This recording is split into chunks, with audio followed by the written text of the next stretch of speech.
So, like I said, thank you very much for joining me on Professional Curiosity webinar. It's not going to take too long. I promise I'll only keep you about 10 minutes. So this is a term which has been around for a few years now, and it's something that I've been asked for some clarity on. So, what is it? So, what is professional curiosity? So, basically, professional curiosity refers to a proactive, kind of inquisitive approach that professionals and practitioners take to understand and explore the full context of a situation, particularly when it comes to safeguarding vulnerable individuals. So it's about not taking things at face value, being professionally nosy, asking the right questions, really delving into what's going on for an individual. Maybe not taking things on face value. Like I said, asking more inquisitive questions, being a bit nosy, seeking a deeper understanding beyond the surface level of information that we're getting from the individuals we were working with. Sure. Um, Yeah, can I just ask that people kind of mute their mics, please? Thank you. So it's about being attentive to the individual, maybe searching for other clues of what's going on, so going deeper than the words that they're telling you. Maybe keeping an eye on indicators. The indicators of abuse, of harm, and neglect, which maybe are not so obvious. It's about not making assumptions. It's about not judging people, and it's about using good communication skills to explore what's happening for a whole individual and their family. There's a term called respectful uncertainty. So, like I said, not taking things on face value. When we work with somebody, they might say, "Oh, yes, I'm safe at home," but actually, their body language is telling us something slightly different. And it's about going with that instinct. Okay. So why do we express professional curiosity? Well, it helps ensure potential risks to individuals are identified and addressed promptly. It helps us identify risks maybe at an earlier stage. It's important to identify abuse which is less overt. So, are there people around? What's going on with the family dynamic? What's going on with their friends? And so on. It can help us understand a situation better from a wider variety of different situations. So, what I mean by that is, even though we might be working with somebody who is saying they are safe or that their children are safe, is there other behaviours which make us believe otherwise? And it's about us exercising skills, communication skills, to really get to the bottom of that without being challenging or judgmental. So basically, it can just mean digging deeper into areas where information is missing, having the confidence to ask about things, judging our gut, and going with it, having conversations with external professionals if we don't really feel that a situation has been explored fully, or we're not getting all of the information that we need to help us make decisions around safeguarding. So professional curiosity can help us inform decision making. It can help us provide a more proportionate response. So if we've only got a little bit of information, are we then uh, inputting then the right response? If I say that in better grammatical English, it helps us be more proportionate um, to provide a better care for the individuals who we are supporting and working with, actually. And it can provide us with a more tailored package of care.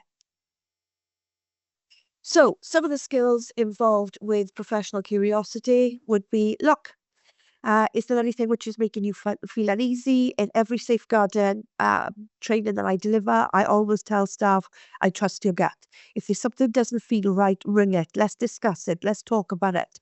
Like I said, I trust it when staff are feeling uneasy. Let's look at that. What is it that's making you feel uneasy? Do the behaviours which you see match the words that are being said? Is there anything which suggests coercive control or neglect, or something which is less overt abuse, which you might see, which might be happening over time? Are you receiving conflicting information from other professional organisations, from family members, from friends? Is that something which needs to be explored? How are significant others interacting with individuals? And again, back to friends and family. Is there any kind of interactions that are making us feel a bit uneasy? And keep an eye out for disguised compliance. And what I mean by disguised compliance is when people are familiar with services, they seem to be adhering to their care plan, they seem to be adhering to procedures which have been put in place by safeguarding, but then maybe they are familiar with the system. Examples of this, horrible examples of this really would be in Baby P. I don't know if anybody remembers the case of Baby P, where the parents were adhering to what social workers would put in place. They found that there would be chocolate smeared over the child's face because he was having a little bar of chocolate, but actually what was happening was that chocolate was disguising bruising. So keep an eye out for disguised compliance.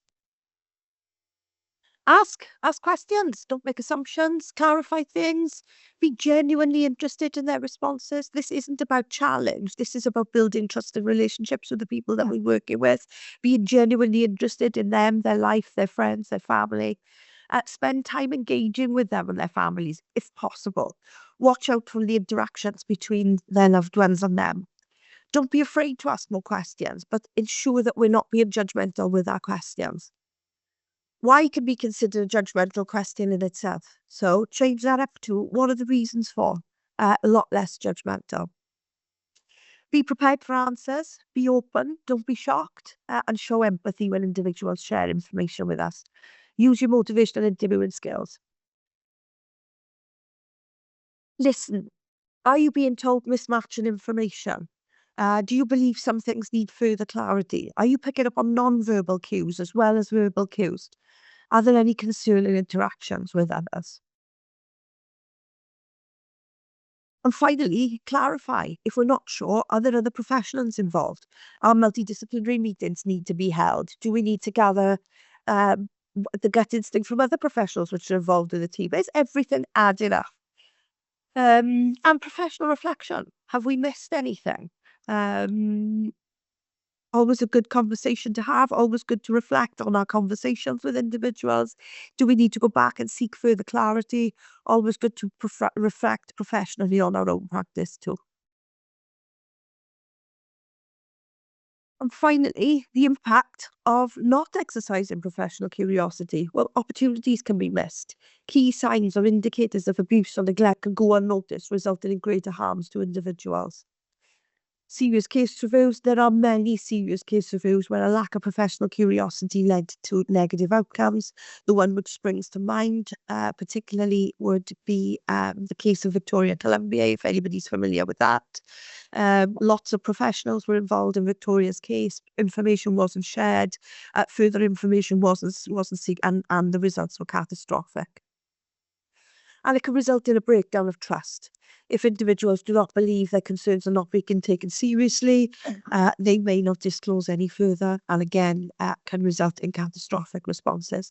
So the impact of not exercising professional curiosity, asking those questions, like I said, can be harmful. So, when we are exercising professional curiosity, it's important to build trusting relationships with the people that we're working with by being non-judgmental, obviously asking the right questions, using motivational interviewing skills. Challenge our own assumptions. It is essential not to rely on stereotypes. Um, do unconscious bias training. Keep that in mind when we're asking questions. If you're not sure, the procedure is to seek guidance from your line manager as your first option. Get a second opinion on things. Speak to, like I said, your line manager. I know Sarah's the other safeguarding lead with Marianne. I know Sarah's on the call. Hiya, Sarah. Which we'll come to in a second to see if there's anything to add. But yeah, seek guidance from your line manager to start off with. And if it's still unclear, speak to a safeguarding lead. Have you liaised with other partners? How do other professionals see the situation? Is there conflicted information? Do they see things differently? Are there partner agencies which go into the home more regularly? What information can they share? What are they seeing when they go into people's homes? Think the unthinkable. Be prepared for information which doesn't fit with your prior assumptions. Sometimes, as safeguarding leads, we have to consider worst case scenarios and act on them. So always think the unthinkable, but keep in mind proportionality as well. Continue to assess and record risk as you normally would. Like I said, keep in mind our unconscious biases, and make time and a safe space to talk openly. Children in particular are far more likely to disclose abuse through things like behaviours or comments rather than overt disclosure. And thank you very much for joining me on the webinar. I will stay behind for 1 or 2 minutes in case anybody wants to ask any questions. Sarah, if I missed anything, is there anything that anybody would like to contribute or say in particular? Yeah, in particular, Sarah, really. Have I missed No, anything, Sarah? no, Sam. We just had a discussion about this before we came on to the webinar. Actually, just around sort of, you know, if you are being curious and you're asking those, you're asking those questions and sharing it. If you're not getting that right answer from Children's Services, keep going back as well. We see we see our service users a lot more than lots of other services. So actually, if we're able to share that, that's a really important puzzle piece for Children's Services or adult services to build those pictures and not be afraid to kind of use those skills to kind of, you know, to let everyone know, isn't it? To share that. Absolutely. So yeah, thank you very much. Thanks for that, Sarah. So unless anybody's got any questions, and Sarah can stay on just in case as well, if you don't mind. um, but other than that, thank you very much. And if you've got any further questions, feel free to come on Safeguarding Training or contact us on a one-to-one. Thank you very much, everybody. Have a wonderful day. Take care.